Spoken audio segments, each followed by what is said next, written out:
Friends, eight educational academy 07 के इस YouTube channel में आप सभी दर्शकों का बहुत बहुत स्वागत। विभिन्न प्रतियोगिता परीक्षाओं में बैठने वाले आप सभी अभ्यर्थियों के लिए आज का हमारा इस बायोलॉजी का टॉपिक जो बहुत ही महत्वपूर्ण है वह है श्वसन तंत्र।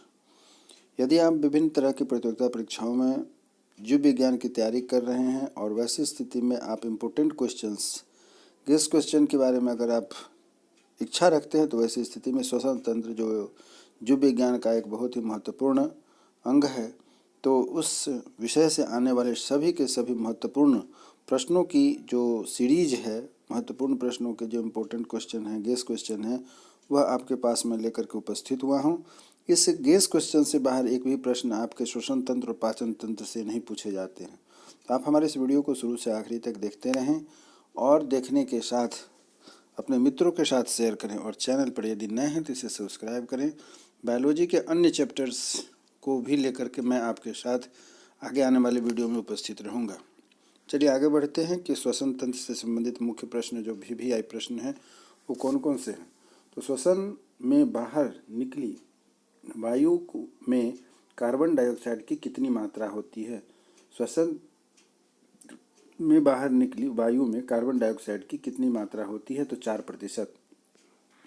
अधिकतर कीट किस प्रकार श्वसन क्रिया करते हैं? अधिकतर कीट किस प्रकार श्वसन क्रिया करते हैं? तो श्वास नली प्रणाली के द्वारा। शीत निद्रा के दौरान मेढक किस अंग से श्वसन करता है? केवल त्वचा से। क्वेश्चन है कि शीत निद्रा के दौरान मेढक किस अंग से श्वसन करता है? तो त्वचा से। नेक्स्ट प्रश्न है कि यातायात पुलिस शराब की नशे वाली व्यक्ति की श्वास जांच में किस गैस की मिश्रण का प्रयोग करती है? बहुत महत्वपूर्ण प्रश्न है जो परीक्षा में रेगुलर आते हैं और आप भी देखते होइएगा कि चौक चौराहे पर पुलिस विभाग, यातायात विभाग के जो पदाधिकारी होते हैं, कुछ जिस ड्राइवर पर शराबी होने का शक होता है उसके मुंह में एक यंत्र लगाते हैं और उससे जांच करते हैं। तो इस तरीके का प्रश्न आपको परीक्षा में पूछा जाता है कि यातायात पुलिस शराब के नशे वाले व्यक्ति की श्वास जांच में किस गैस मिश्रण का प्रयोग करती है? तो पोटेशियम डाइक्रोमेट सल्फ्यूरिक अम्ल का प्रयोग करती है। नेक्स्ट प्रश्न है कि श्वासोच्छ्वास में बाहर निकली वायु में ऑक्सीजन की मात्रा कितनी होती है? श्वासोच्छ्वास में बाहर निकली वायु में ऑक्सीजन की मात्रा कितनी होती है? तो 17%। प्रश्न है कि श्वसन में रुधिर का कौन सा घटक O2 का अवशोषण करती है? श्वसन में रुधिर का कौन सा घटक O2 का अवशोषण करता है? तो लाल रक्त कणिका RBC। नेक्स्ट प्रश्न है अवयवी श्वसन में पेशी कोशिकाएं ग्लूकोज को किसमें परिवर्तित होकर के ऊर्जा प्रदान करती है? तो लैक्टिक एसिड। नेक्स्ट प्रश्न है कि भोजन निगलते समय श्वसन मार्ग किस अंग के द्वारा बंद हो जाता है? गले में जो हमारा श्वसन अंग है और भोजन या पानी पीते रहते हैं तो उसकी एक दूसरी नली होती है, दोनों आपस में एक दूसरे से अटैच है। तो यहाँ प्रश्न है कि भोजन निगलते समय श्वसन मार्ग किस अंग के द्वारा बंद हो जाता है? तो उसे हम एपिग्लॉटिस कहते हैं, एपिग्लॉटिस, जिससे कि यह है कि वो श्वसन नली जो है कि तो चालू रहती है और भोजन की नली बंद हो जाती है।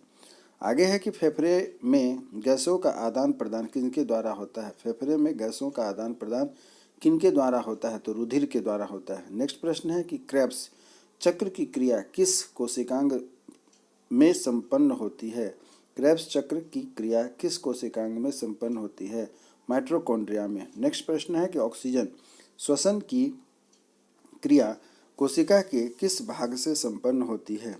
प्रश्न है ऑक्सीश्वसन की क्रिया कोशिका के किस भाग में संपन्न होती है? तो कोशिका द्रव्य एवं माइटोकॉन्ड्रिया। नेक्स्ट प्रश्न है ग्लाइकोलिसिस क्रिया को ऑक्सी तथा अनॉक्सी श्वसन का सामान्य चरण माना गया है। ग्लाइकोलिसिस क्रिया को ऑक्सी तथा अनॉक्सी श्वसन का सामान्य चरण माना गया है। नेक्स्ट प्रश्न है कि श्वसन के द्वारा उत्पन्न ऊर्जा का चयन किस रूप में किया जाता है? ATP अणु में। नेक्स्ट प्रश्न है पहाड़ों पर रहने वाले RBCs की संख्या अधिक होती है क्योंकि?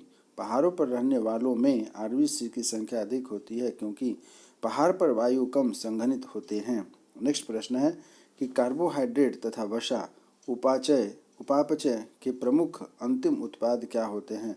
कार्बोहाइड्रेट तथा वसा उपापचयी के प्रमुख अंतिम उत्पाद क्या होते हैं? CO2 एवं पायरुविक अम्ल। नेक्स्ट प्रश्न है, अवायवीय श्वसन में कौन सी प्रक्रिया होती है? तो ग्लाइकोलाइसिस। अवायवीय श्वसन में कौन सी प्रक्रिया होती है? तो उसे हम लोग कहते हैं ग्लाइकोलाइसिस। नेक्स्ट प्रश्न है कि मानव में श्वसन दर प्रति मिनट लगभग कितनी होती है? मानव में श्वसन दर प्रति मिनट कितनी होती है? 12 से 15 बार होती है। नेक्स्ट प्रश्न है, इसी प्रकार से फिर से सुनिएगा। ग्लाइकोलाइसिस में अंत में ग्लूकोज पायरुविक एसिड में परिवर्तित हो जाता है। ग्लाइकोलाइसिस में अंत में ग्लूकोज पायरुविक अम्ल में परिवर्तित हो जाता है। नेक्स्ट प्रश्न है, ग्लाइकोलाइसिस के एंजाइम कहाँ पाए जाते हैं? ग्लाइकोलाइसिस के एंजाइम कहाँ पाए जाते हैं? तो कोशिका द्रव्य में पाए जाते हैं।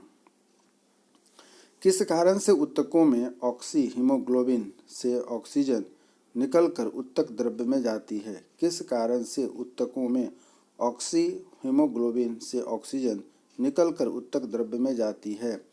O2 अर्थात ऑक्सीजन की कमी और कार्बन डाइऑक्साइड की अधिकता के कारण। अगला प्रश्न है कि फेफड़ों की कुपिकाओं में गैसीय विनिमय किस प्रकार होता है? फेफड़ों की कुपिकाओं में गैसीय विवरण किस प्रकार होता है? तो सक्रिय ट्रांसपोर्ट के द्वारा। मानव शरीर में श्वसन तंत्र कहाँ स्थित होता है? मानव शरीर में श्वसन तंत्र कहाँ स्थित होता है? तो मेडुला ऑब्लोगेटा तथा पोन्स के बीच में अवस्थित होता है। नेक्स्ट प्रश्न है कि फेफड़ों के ऊपर का आवरण किसका बना होता है? फेफड़ों के ऊपर का आवरण किसका बना होता है? तो फ्लूरल कला का बना होता है। इसी प्रकार है कि सर्वाधिक CO2 का परिवहन किस रूप में होता है? बाइकार्बोनेट के रूप में होता है। नेक्स्ट प्रश्न है, क्रेब्स चक्र में ग्लूकोज के एक अणु में कितने ATP के अणुओं का निर्माण होता है? तो 24 ATP अणुओं का निर्माण होता है। नेक्स्ट प्रश्न है कि ग्लाइकोलाइसिस चरण में कितने ATP अणुओं का शुद्ध लाभ होता है? 2। नेक्स्ट प्रश्न है कि किण्वन अर्थात ऑक्सी श्वसन की खोज सर्वप्रथम किसने की थी? तो लुई पास्चर ने की थी। किण्वन अर्थात अनॉक्सी श्वसन की खोज सर्वप्रथम किसने की थी? तो लुई पास्चर ने की थी। नेक्स्ट है, फेफड़ों तक अशुद्ध रक्त किसके द्वारा पहुंचाया जाता है? तो फुफ्फुस धमनी के द्वारा। फेफड़ों तक अशुद्ध रक्त किसके द्वारा पहुंचाया जाता है? तो फुफ्फुस धमनियों के द्वारा।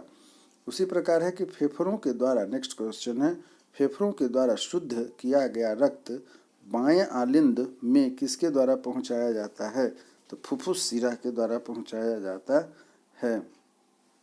इसी प्रकार अगला प्रश्न है कि श्वसन गुणांक का मापन किस यंत्र से किया जाता है? श्वसन गुणांक का मापन किस यंत्र से किया जाता है? तो गैनांक श्वसन मापी से किया जाता है। नेक्स्ट प्रश्न है, इसी प्रकार की ऑक्सीजन की कमी के कारण शरीर के ऊतकों में ऑक्सीजन की कमी होना हाइपोक्सिया या अनॉक्सिया कहा जाता है। अगला प्रश्न है कि श्वसन क्रिया में वायु के किस घटक की मात्रा में कोई परिवर्तन नहीं होता है? श्वसन क्रिया में वायु के किस घटक की मात्रा में कोई परिवर्तन नहीं होता है? तो नाइट्रोजन। चलिए, और अगला प्रश्न है, अब हम देख रहे हैं पाचन तंत्र से संबंधित जो मुख्य प्रश्न है, इम्पोर्टेंट प्रश्न है, जो सभी परीक्षाओं में पूछे जाते हैं। केवल और केवल इम्पोर्टेंट प्रश्न है जो आप निश्चित रूप से तैयारी करके जाएंगे तो पाचन तंत्र से एक भी प्रश्न आपकी परीक्षा के लिए नहीं छूटेगा। लार किसके पाचन में सहायक होता है? तो लार किसके पाचन में सहायक होता है? तो स्टार्च। नेक्स्ट क्वेश्चन है, वसा का पाचन करने वाला लाइपेज नामक एंजाइम किस अंग द्वारा स्रावित होता है? अग्न्याशय के द्वारा। नेक्स्ट है, लाइपेज के द्वारा वसा के जलीय अपघटक के पश्चात क्या प्राप्त होता है? वसीय अम्ल और ग्लिसरॉल। नेक्स्ट प्रश्न है, कौन सा पाचक हार्मोन छोटी आंत से स्रावित होता है? कौन सा पाचक हार्मोन छोटी अंग से स्रावित होता है? सिक्रेटिन। नेक्स्ट है, पित्त का संचय कहाँ होता है? पित्ताशय में। अगला पॉइंट है, पित्त का निर्माण यकृत में होता है। पित्त का निर्माण कहाँ होता है? यकृत में होता है। यह वसा को वसीय अम्लों में तोड़ करके पाचन में सहायता करता है। ध्यान रखिएगा, पित्त का निर्माण यकृत में होता है अर्थात लिवर में होता है और यह वसा को वसीय अम्लों में तोड़कर पाचन में सहायता करता है। नेक्स्ट है, किस अंग में प्रोटीन्स का पाचन पूर्ण होता है? आंत में। किस अंग में प्रोटीन्स का पाचन पूर्ण होता है? तो आंत में। अमाशय की भित्ति में कौन सा हार्मोन स्रावित होता है? अमाशय की भित्ति में कौन सा हार्मोन स्रावित होता है? तो गैस्ट्रिन। नेक्स्ट है, लार या टाइलिन एंजाइम किस माध्यम में क्रियाशील होता है? लार का टाइलिन एंजाइम किस माध्यम में क्रियाशील होता है? तो उत्तर है कि हल्के अम्लीय अम्ल में।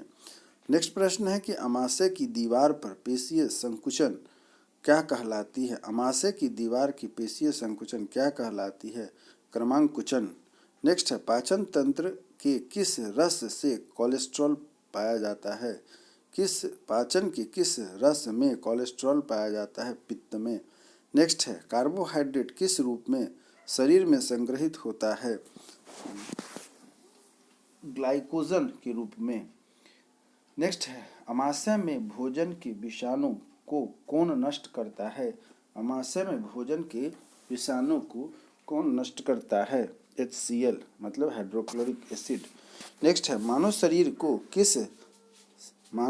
को किस संरचना में कृत्रिम रूप परिपेशिका पाई जाती है? तो बड़ी आंत में। अगला प्रश्न है, मानव शरीर का वह अंग जो ग्लाइकोजन के रूप में कार्बोहाइड्रेट का भंडारण करता है क्या कहलाता है? यकृत। नेक्स्ट प्रश्न है, एक स्तनधारी में सबसे बड़ी ग्रंथि कौन सी होती है? एक स्तनधारी में सबसे बड़ी ग्रंथि कौन सी होती है? यकृत। चलिए अगला प्रश्न है कि अग्न्याशय मानव शरीर की दूसरी सबसे बड़ी ग्रंथि है। अग्न्याशय मानव शरीर की दूसरी सबसे बड़ी ग्रंथि है। नेक्स्ट प्रश्न है कि पीलिया से कौन सा अंग प्रभावित होता है? तो यकृत। नेक्स्ट प्रश्न है, पाचन क्रिया के समय आहार नाल में स्टार्च का अंतिम उत्पाद क्या है? पाचन क्रिया के समय आहार नाल में स्टार्च का अंतिम उत्पाद क्या है? ग्लूकोज। नेक्स्ट है, कॉड मछली ये यकृत तेल में कौन सा विटामिन प्रचुर मात्रा में पाया जाता है? तो विटामिन ए। इसी प्रकार अगला प्रश्न है कि मम्स, गलसुआ, पैरामेक्सिको वायरस के द्वारा फैलाई जाने वाली बीमारी है जिसमें पैरोटिड ग्रंथि में सूजन, जलन व दर्द होने लगता है। पम्प्स, गलसुआ, पैरामोक्सिन वायरस द्वारा फैलाई जाने वाली बीमारी जिसमें पैरोडोटिन ग्रंथि में सूजन, जलन और दर्द होने लगता है। नेक्स्ट प्रश्न है कि लैंगरहैंस की दीपिकाएं किस अंग में उपस्थित होती है? अग्न्याशय में।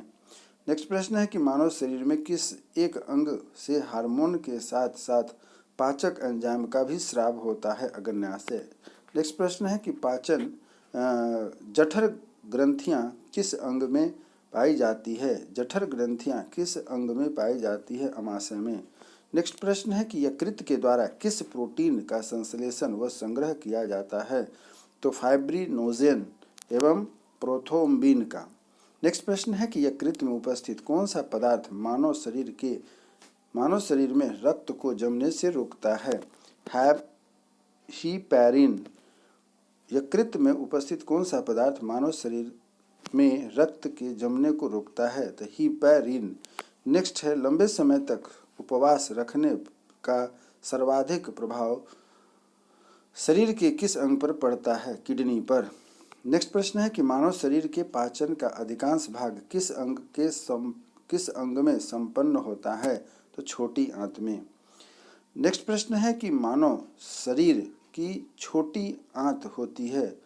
मानव शरीर में छोटी आंत होती है अवशोषण के लिए, अर्थात छोटी आंत का क्या काम है? अवशोषण करने के लिए। नेक्स्ट प्रश्न है कि मानव शिशु के जन्म लेते 6 महीने के पश्चात दांत निकलना प्रारंभ होता है। आपसे प्रश्न पूछेगा कि दांत कितने दिनों पर निकलता है? तो दांत जो हमारा निकलता है छोटे बच्चों का वह 6 महीना के बाद निकलता है। नेक्स्ट प्रश्न है, किस अंग के द्वारा रक्त से यूरिया पृथक किया जा सकता है? तो ब्रिक। किस अंग के द्वारा रक्त से यूरिया अलग किया जा सकता है? तो ब्रिक। इंसुलिन में कौन सा धातु उपस्थित होता है? इंसुलिन में जस्ता होता है। तो इस प्रकार आपने देखा कि हमारा पाचन तंत्र तथा जो श्वसन तंत्र है वह पूर्ण होता है उम्मीद करता हूं कि आज का यह वीडियो आपकी परीक्षा के लिए बहुत ही उपयोगी होगा। आप यदि बायोलॉजी की तैयारी कर रहे हैं किसी भी प्रतियोगिता परीक्षा के लिए, तो निश्चित रूप से हमारे आज की वीडियो में दिए जाने वाले सभी के सभी प्रश्न इम्पोर्टेंट हैं जो आपकी परीक्षा में आने वाले हैं। उम्मीद करता हूं कि हमारे द्वारा किया गया प्रयास आपको अच्छा लगा होगा। हमारे चैनल पर यदि नए हैं तो सब्सक्राइब करें, इसी उम्मीद के साथ कि हमारी आपके फिर से अगले वीडियो में मुलाकात होगी। तब तक के लिए जय हिंद।